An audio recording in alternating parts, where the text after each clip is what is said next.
What's up, guys? Brady Figueler coming at you with a review for the new Volbeat album, God of Angels Trust, released last Friday, June 6th. It's pretty wild.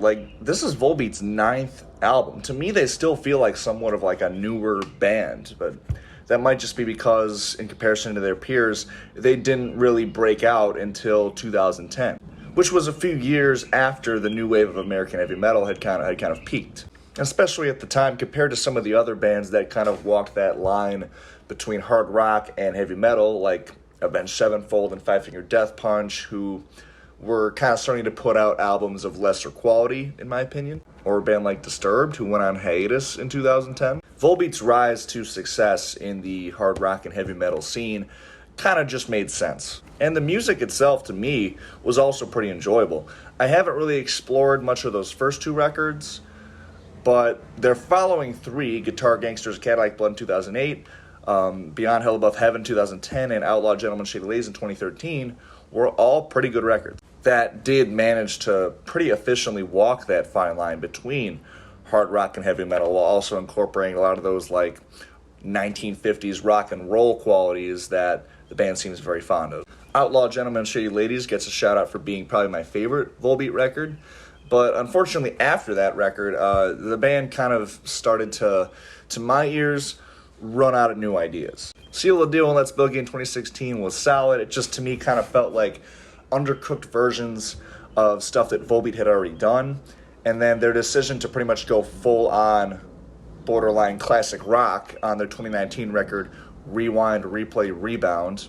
I think I got the three words correct sequentially. That really turned me off. And even their last record, Servant of the Mind in 2021, it didn't feel like they had that same sense of urgency that they did on those main three records. But here they are 3 years later now, and the singles at least seem like, at the bare minimum, the band was trying to attain that same sound that they had on those three breakout records. But it became apparent throughout listening to this album that although the band definitely does feel like they're trying, the clip is still pretty empty as far as songwriting and overall inspiration. I did that track review of the lead single, By a Monster's Hand, which does have that pretty cool, chunky opening riff with those thick bass drums driving it. But to be frank, the rest of the song bores me to death. I think Michael Poulsen's vocals on here aren't nearly as authoritative and just in your face on this song as they were on past Volbeat records. Like when his vocals first kick in that verse, they kind of just meander in rather than feeling like they're making this stomping entrance.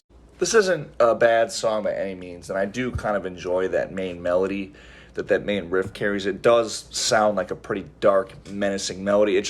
The song, again, just doesn't have that sense of urgency that Volbeat's music has had in the past. And the rest of the album kind of follows suit, at least for the most part. Like the opening track, Devils Are Awake, kind of has the same issue, because you get that kind of anticipation building intro with those stomping drums and those chuggy chug guitars, but then that verse hits and it's just these boring open power chords being played. Am I the only one who felt really underwhelmed by when that first kicked in? Where's the aggression and the intensity that, honestly, that intro kind of implied would happen? Energy-wise, it's such a drop-off from the anticipation that it builds. Although I will say this song does at least have some interesting kind of lead guitar layering that spices things up a bit. That's more than I could say about a track like at the end of The Sirens later in the record, which does have that intro main riff, I guess, even though it is, again, just open power chords being played. The melody at least does sound kind of mean, which I like. But similar issues here.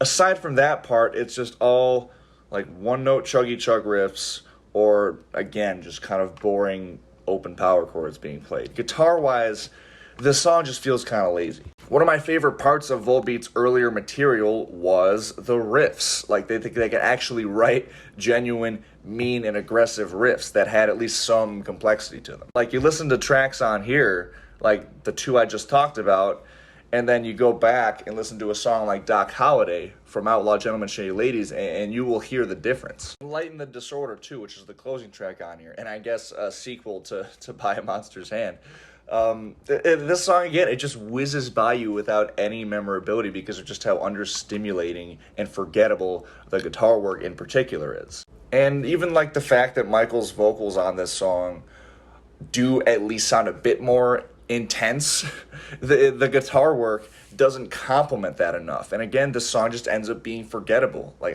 there's nothing that makes me want to come back to this song at all. And I haven't even gotten to the most uninspired quality that this album has, which is that there are parts on here that are just blatantly recycled. The most glaring example has got to be that main triplet riff in the barn of the goat giving birth to Satan's spawn in a dying world of doom. Yes, that is the actual title of the song. Like, just listen to it. No, no, no, no, no, no, no, no.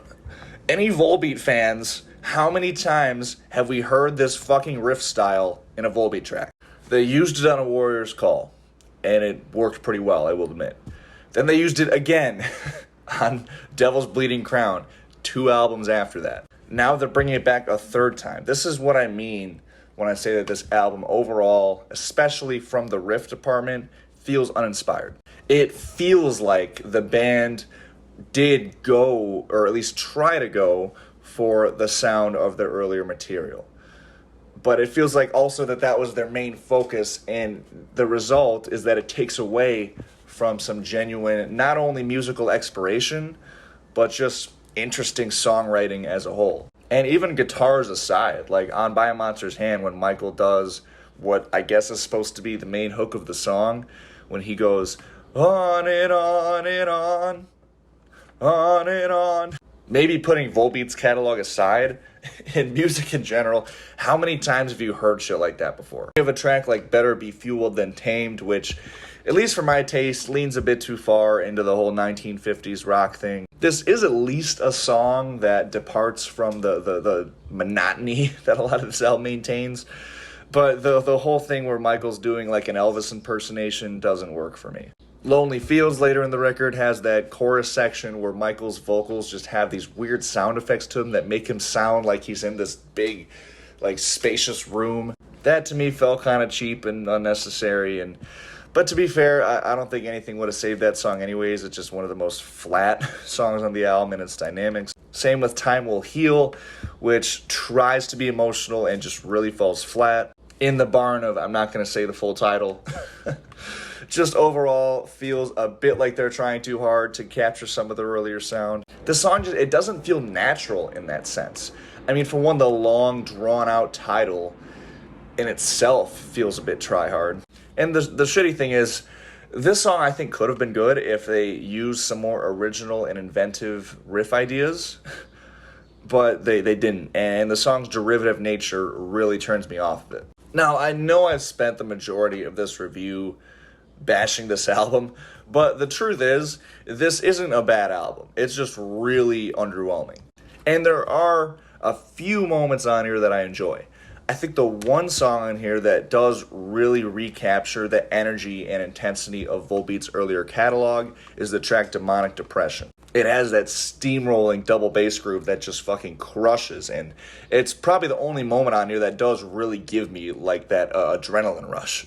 Which is somewhat ironic considering like this is one of the heavier tracks on here that doesn't start with like an extended intro part with like tom drums and like just anticipation building. It just kicks right in. The track Acid Rain was actually a pleasant surprise for me, especially considering that the more ballad type tracks are historically the tracks Volbeat has put out on each of their albums that I have disliked. And the song does also do the thing where Michael's vocals are produced in a way to make them sound like really echoey and again like he's in like a big room or a big stadium or something, which is pretty cheesy. But the song overall just has some really nice melodies to it. This is a song where the pleasantness, if that's a word, to listen to it really does pay off. But that's about it. 2 out of 10 songs for a record that I'm genuinely enjoying. But again, like there wasn't anything really that I would say is bad or painful for me to listen to. And one thing that is on this album's side, at least for the most part, is a genuine, authentic, and raw sounding production. Even though it does make some of these like energy drop-off moments more jarring and more obvious. The guitars themselves do sound really chunky, and the bottom end in particular sounds really full. Same with the drums. I think the kick drum in particular sounds really nice. It sounds really thick. The bass flourishes in several parts on this album, mostly due to how it's produced. The production might be the overall best part of this album, even if there are parts of Michael's vocals in particular that sound unnecessarily overproduced. Overall, though, it was at least nice to hear that the band was trying to go back to an overall heavier sound. But for my money, I think they would have been better off exploring whatever comes naturally rather than trying to recapture the sound of their earlier records. If they want to make a heavier record, why not take on some more modern influences? I think doing something like that would really spice up the album overall. Because unfortunately, this record very much continues the trend of Volbeat sounding like they have nothing new to say. The song gets a 10 out of 30 for me. As always, thank you guys so much for watching. If you've heard this album, definitely comment your thoughts on it below. Remember to hit subscribe for more rock and metal-related content, as well as check the description of the video for my Instagram, Spotify, and Threads links, as well as a Spotify link to my original music. And until next time, I'll see you guys later. Peace.